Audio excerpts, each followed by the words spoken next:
이 판결은 과학적 증거가 형사재판에서 어떤 조건 아래에서 사실 인정을 강하게 구속할 수 있는지, 그리고 서로 상반되는 과학적 증거가 존재할 때 법원이 어떤 기준으로 판단해야 하는지를 분명히 한 대법원 2009년 선고 2008도 8486 판결이다. 핵심은 과학적 증거가 모두 같은 무게를 가지는 것은 아니다라는 점과 적극적으로 범죄 사실을 증명하는 과학적 증거를 반증의 여지가 있는 소극적 증거만으로 쉽게 뒤집어서는 안 된다는 원칙에 있다. 사건의 내용은 이렇다. 피고인은 2007년 8월 말경 지인의 주거지에서 필로폰을 주사기로 투약하였다는 혐의로 기소되었다. 수사 과정에서 해당 주거지에서 여러 개의 주사기가 발견되었고 그중 다수의 주사기에서 마약 성분이 검출되었다. 특히 그 가운데 한 개의 주사기에서는 마약 성분과 함께 피고인의 혈흔이 유전자 검사를 통해 확인되었다. 이는 피고인과 주사기, 그리고 마약 성분을 직접적으로 연결하는 과학적 결과였다. 반면 피고인에 대하여 실시된 소변 검사와 모발 검사에서는 마약 성분이 검출되지 않았다. 원심은 이러한 소극적 과학적 증거를 중시하여 피고인이 필로폰을 투약하였다고 단정하기에는 합리적 의심이 남는다고 보아 무죄를 선고하였다. 그러나 대법원은 이러한 판단이 과학적 증거의 성격과 증명력을 오해한 것이라고 보았다.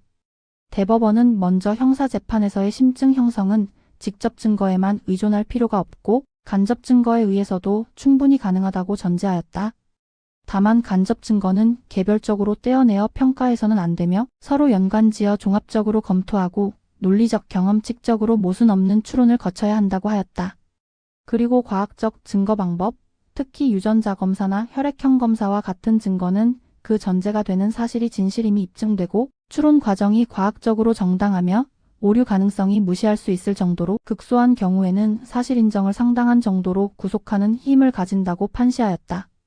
이런 증거를 아무런 합리적 근거 없이 배척하는 것은 자유심증주의의 한계를 벗어나는 것이라는 점도 분명히 하였다.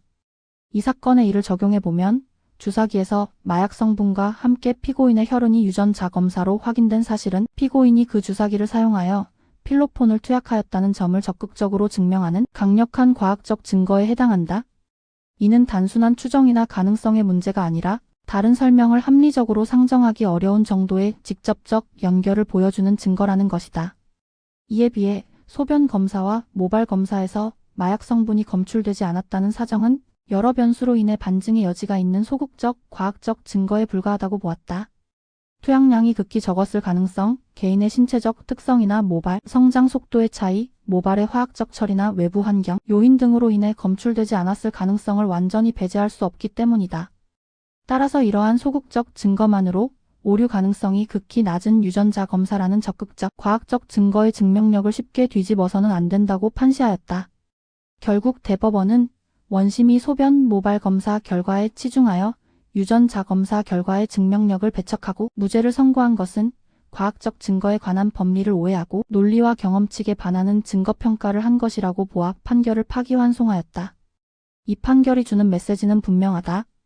과학적 증거는 하나의 덩어리로 동일하게 취급되어서는 안 되며 그 증거가 무엇을 얼마나 직접적으로 증명하는지, 오류 가능성은 어느 정도인지에 따라 증명력의 강도가 달라진다.